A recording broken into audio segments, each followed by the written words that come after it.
જ્યાં પાસ નેતા અલ્પેશ કથિરિયા અને તેના ભાઈ વિરુદ્ધ ગુનો નોંધાયો છે। પતંગ ખરીદવા આવેલા ગ્રાહકોને બંને ભાઈઓએ માર માર્યાની ફરિયાદ છે।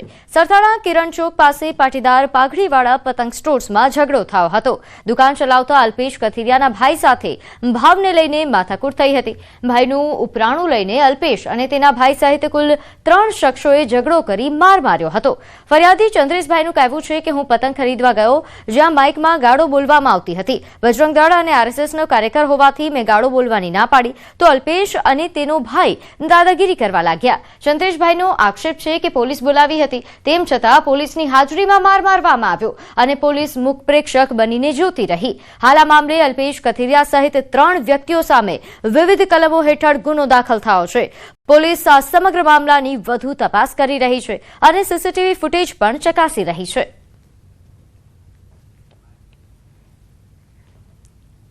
એલાઉઝ કર્યું અને એલાઉઝ કરીને 2-3 ગાળું બોલી એટલે અમે ત્યાં ગયા કે ભાઈ તમે ગાળું ના બોલો એટલે ત્યાંથી અમને એમ કીધું કે કંઈ નહીં ભાઈ અમે સવારના થાકેલા છીએ એટલે અમે અમારથી ગાળું બોલાઈ ગઈ। મેં ઘટના સ્થળેથી પછી હું જતો રહ્યો। અલ્પેશભાઈ કથિરિયા ગાળો ગોલોજ કરવા માંડ્યા મારી હારે એટલે મેં મારા મોબાઈલ કાઢીને મેં વિડીયો બનાવતા એને કીધું મેં અલ્પેશભાઈ મને ગાળું બોલે છે। અલ્પેશ કથિરિયા મારો ફોન જોટીને અને મને 2 થી 3 લાફા માર્યા।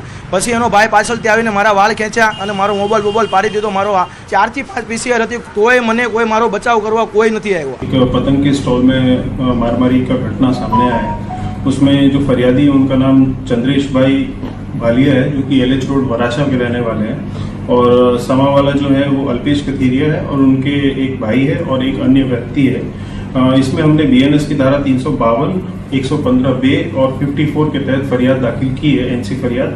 और इसमें लड़ाई जो हुई थी वो बेसिकली पतंग के प्राइस को लेके कुछ बोलाचाली हुई थी। उसके बाद दोनों के बीच में लड़ाई हुआ था जिसमें पीसीआर कॉल हुई थी और उसके बाद इसमें फरियादी ने फरियाद दाखिल कराया और इसको फरियाद हमने लिया। तो हाल आ मामले વધુ વિગત સાથે મારી સાથે સંવાદદાતા કીર્તેશ જોડાઈ ગયા છે। કીર્તેશ, અલ્પેશ કથિરિયાની મુશ્કેલીઓમાં વધારો થતો દેખાઈ રહ્યો છે, ફરિયાદ પણ નોંધાઈ ચૂકી છે, વિગતે જણાવશો સમગ્ર મામલો? बिल्कुल अल्पेश कथेरिया पाटीदार आगेवान होवाने लईने सूरतना सरथाना विस्तारमां एक पाटीदार पाघड़ी नामनी दुकान खोली थी ज्यां पतंगनुं वेचाण थतुं हतुं। કહી શકાય કે 13મી તારીખે ચંદ્રેશભાઈ નામનો વ્યક્તિ ત્યાંથી પસાર થતો હતો। માઇકમાં ગાળાગાળી થતી હતી। પોતે બજરંગ દળ અને આરએસએસનો કાર્યકર્તા હોવાને લઈને તે સમજાવવા ગયો હતો। બસ આટલી જ વાતને લઈને અલ્પેશ કથિરિયા અને તેના ભાઈ મિલન સહિત અન્ય વ્યક્તિઓ તેના પર તૂટી પડ્યા, તેને માર મારવા લાગ્યા હતા। ચંદ્રેશભાઈ ઘટનાની તાત્કાલિક પોલીસને જાણ કરી પોલીસ બોલાવવામાં આવી। 4 કરતા વધુ પીસીઆર આવી ગઈ તે છતાં પણ પોલીસની હાજરીમાં યુવકને માર મારવામાં આવ્યો હતો। ત્યારબાદ આ યુવક ફરિયાદ નોંધાવવા ગયો હતો। પોલીસ તેની ફરિયાદ પણ લેતી નથી, પણ જ્યારે આત્મવિલોપનની ધમકી આપી ત્યારે તેમની ફરિયાદ લેવામાં આવી છે। ત્યારે સમગ્ર ઘટનાના વિડીયો હવે સામે આવ્યા છે। જી આભાર માહિતી આપવા બદલ। તો આગળ વાત કરીએ સુરતમાં ચાલુ સિટી બસમાં એક યુવક પર જીવલેણ હુમલો થયો। 2 થી 3 લોકો દ્વારા ચાલુ બસમાં હુમલો કરવામાં આવ્યો। સુરત પાલિકાની 104 નંબરની સિટી બસમાં આ ઘટના બની જ્યાં ચપ્પુ વડે હુમલો કરવામાં આવ્યો। મોબાઈલ ચોરી કરવા માટે આવેલા ઇસમો દ્વારા હુમલો કરવામાં આવ્યો હતો। સ્થાનિક લોકો દ્વારા તાત્કાલિક યુવકને મદદ માટે આવ્યા હતા, ત્યારે યુવકને હાલ તો સારવાર અર્થે હોસ્પિટલ ખસેડવામાં આવ્યો છે। ઉધના પોલીસે ઘટનાને લઈને તપાસ હાથ ધરી છે।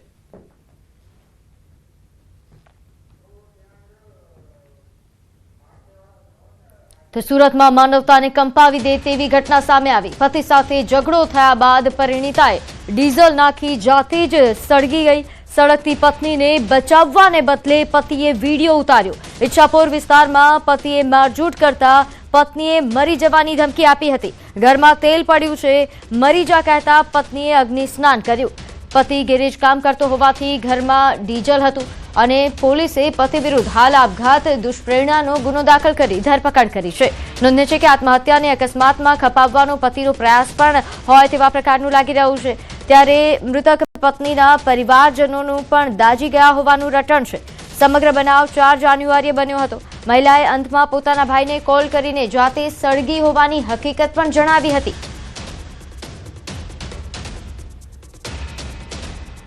તારીખ 4ના રોજ પતિ પત્ની વચ્ચે બાળકોના લઈને જે ઝઘડો થયો તેના પરિણામે પતિ દ્વારા તેઓને મરણ જવા માટે દુષ્પ્રેરણ આપેલું હતું, મરી જવા જણાવેલું હતું અને એ સંદર્ભે મહિલાને લાગી આવતા તેઓએ ઘરમાં પડેલું જે ડીઝલ હતું એનાથી આત્મહત્યા કરવા, પોતાના શરીરે છાંટી આત્મહત્યા કરવાની કોશિશ કરેલ. આ કામે મહિલાના પતિ રંજીત શાહની ઈચ્છાપુર પોલીસ સ્ટેશન દ્વારા ધરપકડ કરવામાં આવી છે. આગળ વાત કરીએ જૂનાગઢના માંગરોળમાં વૃદ્ધ પર હુમલો થયો. જેતખમ વાડી વિસ્તાર પાસે આ ઘટના બની, જ્યાં જૂની અદાવતમાં 3 શખ્સોએ હુમલો કર્યો. પિતા પુત્ર ઘરે જઈ રહ્યા હતા ત્યારે આ હુમલો થયો હતો. ધોકા વડે માર મારવામાં આવ્યો. પુત્ર જીવ બચાવીને ભાગ્યો.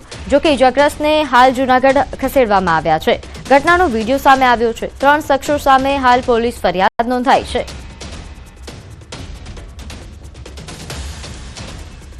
વાળીએ છે આવતા હતા પાણી વાળીને બરાબર બારા રોડ પર છે તો ત્યાં મારો એક છોકરો મારો ભેડી હતો. પછી બાઈ પાસે આવીને મારવા ઓલા સિલ્યો ભાટો એના 2 છોકરા મને મારવા કોઈ પૂછવા વગર ના મારવા માંડ્યા. કંઈ ખબર નહોતી, અમે તો રસ્તા પર જતા હતા. તો જૂનાગઢમાં અસામાજિક તત્વોનો આતંક વધી રહ્યો છે. નજીવી બાબતે છરી અને ધોકા વડે રિક્ષા ચાલક પર હુમલો થયો. બાઇકમાં રિક્ષા અડી જતા જીવલેણ હુમલો કરવામાં આવ્યો. ક્રાઇમ બ્રાન્ચ સામે આવેલા પેટ્રોલ પંપ પર આ ઘટના બની, જ્યાં રિક્ષા ચાલક પર હુમલો કરતા ઇજાગ્રસ્ત થયો. સમગ્ર ઘટના એ સીસીટીવી કેમેરામાં કેદ થઈ છે. ઇજાગ્રસ્ત રિક્ષા ચાલક સારવાર હેઠળ છે અને હાલ 2 શખ્સો સામે પોલીસ ફરિયાદ નોંધાઈ છે. તો આ સીસીટીવી દ્રશ્યો સામે આવ્યા છે, જ્યાં ઇજાગ્રસ્ત રિક્ષા ચાલક કે જેને હાલ સારવાર અર્થે ખસેડવામાં આવ્યો છે, તેને મારવામાં આવતો હોય ધોકા વડે તે સ્પષ્ટ દેખાઈ રહ્યું છે. હાલ અસામાજિક તત્વોનો આતંક અહીં વધી રહ્યો છે. દિવસે ને દિવસે આ પ્રકારની ઘટનાઓ વધી રહી છે. નજીવી બાબતે આ રીતે રિક્ષા ચાલક પર હુમલો કરવામાં આવ્યો, જેના કારણે ઇજાગ્રસ્ત થયો હતો અને સારવાર હેઠળ હાલ ખસેડવામાં આવ્યો છે. સમગ્ર મામલે 2 શખ્સો સામે પોલીસ ફરિયાદ નોંધાઈ છે. પોલીસે સીસીટીવી આધારે આ શખ્સોની શોધખોળ હાથ ધરી છે.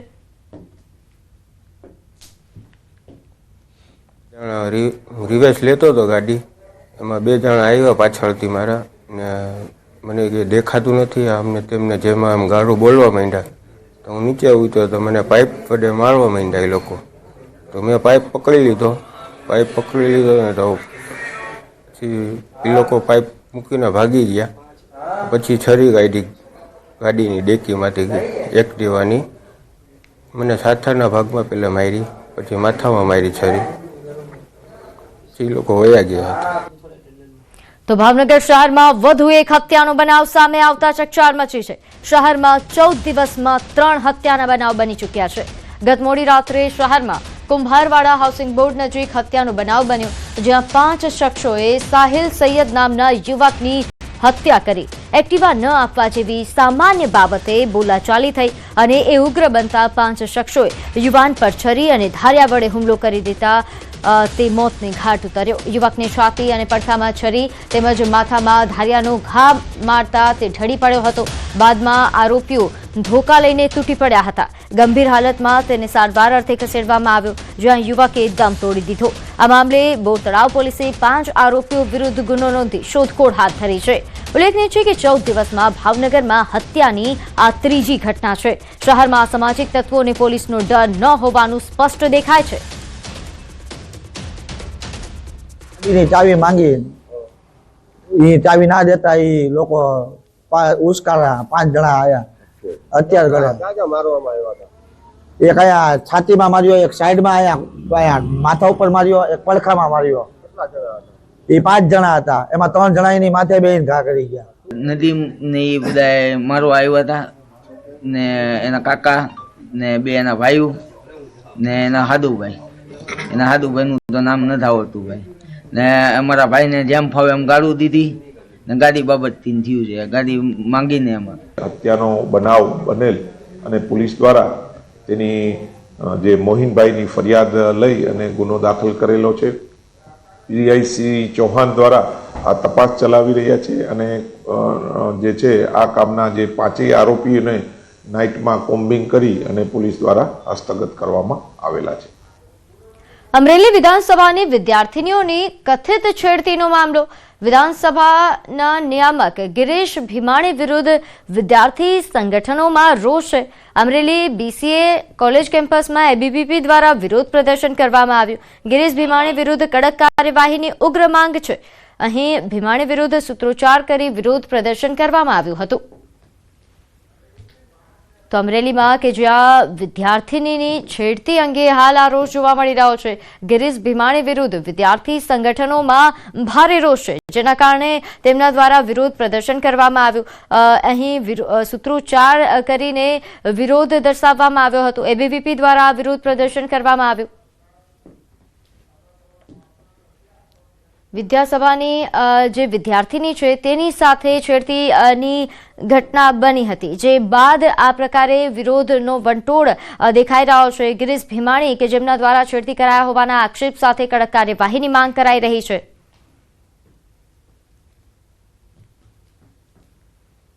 પાછળથી ગિરીશ ભીમાણી જાય છે અને ગિરીશ ભીમાણી જ્યારે પાછળથી જાય છે ત્યારે 5-6 છોકરીઓના ઝુંડામાં પોતાનું મોઢું નાખી અને બહેનોની છેડતીની શરૂઆત કરે છે. પોલીસ વિભાગ તાત્કાલિક અસરથી આમની ફરિયાદ દાખલ કરે, એસઆઈટીની ટીમની રચના થાય અને એમાં જે પોલીસ કર્મીએ ફરિયાદ લેવાની ના પાડી એના ઉપર કાયદાકીય એને સસ્પેન્ડ કરવામાં આવે અને આ ગિરીશ ભીમાણીને તાત્કાલિક સળિયા પાછળ ધકેલવામાં આવે. તો જૂનાગઢમાં નરાધમ મામાએ જ તેની ભાણી પર દુષ્કર્મ આચર્યું. કેશોદના ખીરસરા ગામનો આ બનાવ છે, જ્યાં 5 મહિના અગાઉ સગીરાનું અપહરણ થયાની ફરિયાદ નોંધાઈ હતી. કોર્ટમાં સગીરાએ નિવેદન આપતા જ કલંકિત ઘટના સામે આવી. પોલીસે ગણતરીના કલાકોમાં આરોપી મામાની ધરપકડ કરી. પોલીસની ટીમે વલસાડથી આ નરાધમ મામાને ઝડપી પાડ્યો છે. એકાદ વર્ષ પહેલા એના સગા મામાએ તેની સાથે ખીરસરા મુકામે બદકામ કર્યું હતું. જીવગત આ કામ એને ભોગ બનનારે જુનાગઢ 183ના જે નિવેદન લેવામાં આવે છે એમાં પણ જજ સાહેબ સમક્ષ જણાવેલ છે. જેથી આ કામે અલગથી ભોગ બનનાર માઇનર હોય બળાત્કાર સાથે પોક્સોની કલમ લગાવી ગુનો રજીસ્ટર કરવામાં આવે છે અને આજે આરોપીને અરેસ્ટ કરવામાં આવે છે. તો પોરબંદરમાં જૈન રૂપારેલ સ્વામિનારાયણ કોલેજની બેદરકારી સામે આવી. એમબીએના 42 જેટલા વિદ્યાર્થીઓ પરીક્ષાથી વંચિત રહ્યા. જીટીયુના એક્ઝામ ફોર્મ નહીં ભરાતા હાલત કફોડી થઈ. કોલેજના પ્રિન્સિપાલે પોતાની ભૂલ સ્વીકારી છે અને એક્ઝામ કમિટીએ ફોર્મ ન સ્વીકાર કર્યો હોવાની વાત જણાવી. સમયસર ફોર્મ નહીં ભરાતા ફોર્મનો અસ્વીકાર થયો. વાલીઓ અને વિદ્યાર્થીઓએ કોલેજ ખાતે હોબાળો કર્યો. આ વર્ષે 2025-26ની અંદર જે વિદ્યાર્થીઓએ અમને એમબીએ કોલેજની અંદર એડમિશન લીધું છે એવા 42 વિદ્યાર્થીઓ મારી શરત ચૂકતી, મારી ભૂલથી એડમિશન કમિટીની અંદર જે ડોક્યુમેન્ટ સબમિટ કરવાના હોય એ તારીખ પ્રમાણે સબમિટ કરેલા નથી. જે મારી વ્યક્તિગત ભૂલ છે. સંસ્થા અને સ્વામીજીને કોઈ વસ્તુનો ખ્યાલ નથી. આગળ વાત કરીએ, અરવલ્લીમાં વિદ્યાર્થીને માર મારવાનો મામલો સામે આવ્યો. વિદ્યાર્થીને માર મારવાની ઘટનાને લઈને ભિલોડા અને શામળાજી તાલુકા સજ્જડ બંધ રાખવામાં આવ્યું. વિદ્યાર્થીને માર મારવાની ઘટનામાં 2 દિવસીય બંધનું એલાન થયું હતું. નર્સિંગના વિદ્યાર્થીને માર મારવાની ઘટનાને લઈને બજાર બંધ રહ્યા. ભાજપ યુવા મોરચાના મહામંત્રી દેવાંગ બારોટે યુવકને માર મારતા ભારે આક્રોશ વ્યક્ત કર્યો. આરજી બારોટના સંચાલક દેવાંગ બારોટ સામે ફરિયાદ નોંધાઈ. પોલીસે એટ્રોસિટીની ફરિયાદના આધારે ધરપકડ કરી.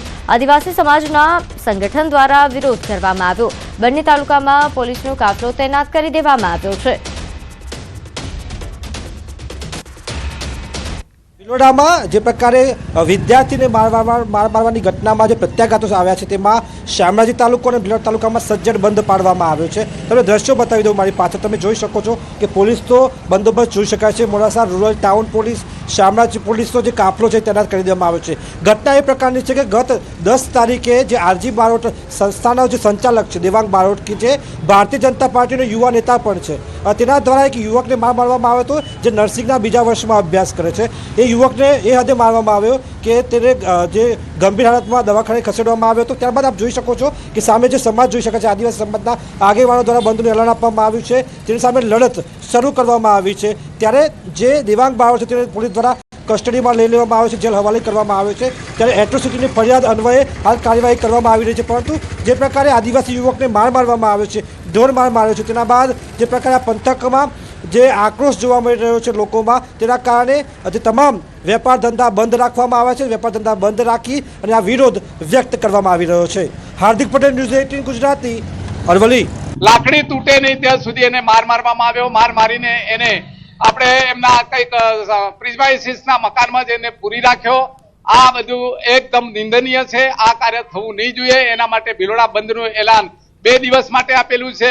એના વાલીએ અત્યાર સુધી રાહ જોઈ પણ વહીવટી તંત્રે કાયદાકીય રીતે કઈ કાર્યવાહી નથી કરી. તેથી આદિવાસી સમાજના લોકોમાં ખૂબ મોટો ઉગ્ર રોષ વ્યાપેલો છે અને 2 દિવસ માટે ભિલોડા બજાર ના બંધ રાખવાને એક એલાન કર્યું છે. આ વિદ્યાર્થીને માર મારવા બાબતે તેમજ જાતિ પ્રત્યે અપમાનિત શબ્દો બોલવા બાબતને ફરિયાદ ભિલોડા પોલીસ સ્ટેશન આપતા ભિલોડા પોલીસ સ્ટેશને ખાતે ભારતીય ન્યાય સંહિતા 2023ની તથા એટ્રોસિટી કલમ હેઠળ ગુનો નોંધવામાં આવેલો હતો અને જે ગુનાના કામે આ કામના આરોપી દેવાંગ કીર્તિભાઈ બારોટનાઓને તારીખ 15/1/2026ના રોજ ધરપકડ કરી અને નામદાર કોર્ટમાં રજૂ કરતા નામદાર કોર્ટ તરફથી જેલ હવાલે કરવામાં આવેલ છે. તો નવસારીના કાંઠાના જલાલપોર તાલુકામાંથી દીપડો પાંજરે પુરાયો છે. જલાલપોરના કોથમડી ગામે ખાણજ નજીક ગોઠવેલા પાંજરામાં કદ્દાવર દીપડો પાંજરે પુરાયો. છેલ્લા થોડા દિવસોથી દીપડાના આટાફેરાથી ગ્રામજનોમાં ભયનો માહોલ હતો. વન વિભાગને જાણ કરાતા 15 દિવસ અગાઉ પાંજરું ગોઠવાયું હતું. ત્યારે આજે વહેલી સવારે 5 થી 6 વર્ષની ઉંમરનો દીપડો પાંજરે પુરાયો છે, જેના કારણે ગ્રામજનોએ રાહત મેળવી. વન વિભાગે દીપડાનો કબજો લઈ તેને આરોગ્ય તપાસ કરવામાં આવી રહી છે. જંગલમાં છોડવાની તજવીજ પણ હાથ ધરાઈ.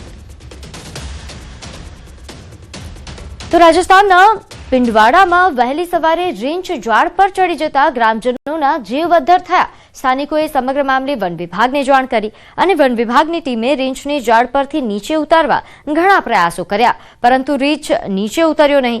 ત્યારે ગ્રામજનોએ દેશી તરકીબ અપનાવી અને રીંછને ઝાડ પરથી નીચે ઉતાર્યો. ગ્રામજનોએ ઝાડની નીચે ગોળ અને મધ મૂકતા જ રીંછ નીચે ઉતરી આવ્યો અને શાંતિથી જંગલ તરફ પ્રયાણ કર્યું હતું.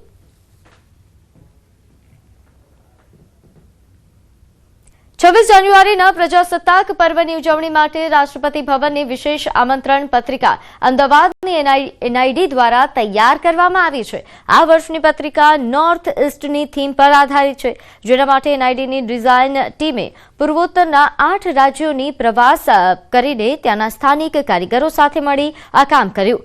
આ પત્રિકામાં અરુણાચલ પ્રદેશ, આસામ, મણિપુર, મેઘાલય, મિઝોરમ, નાગાલેન્ડ, સિક્કિમ અને ત્રિપુરાની પરંપરાગત હસ્તકલાઓ પ્રદર્શિત કરવામાં આવી છે. પૂર્વોત્તર રાજ્યોના 350થી વધુ કારીગરોના સહયોગથી તૈયાર થયેલી આ ખાસ આમંત્રણ પત્રિકા હાલ રાષ્ટ્રપતિ ભવન મોકલી આપવામાં આવી છે.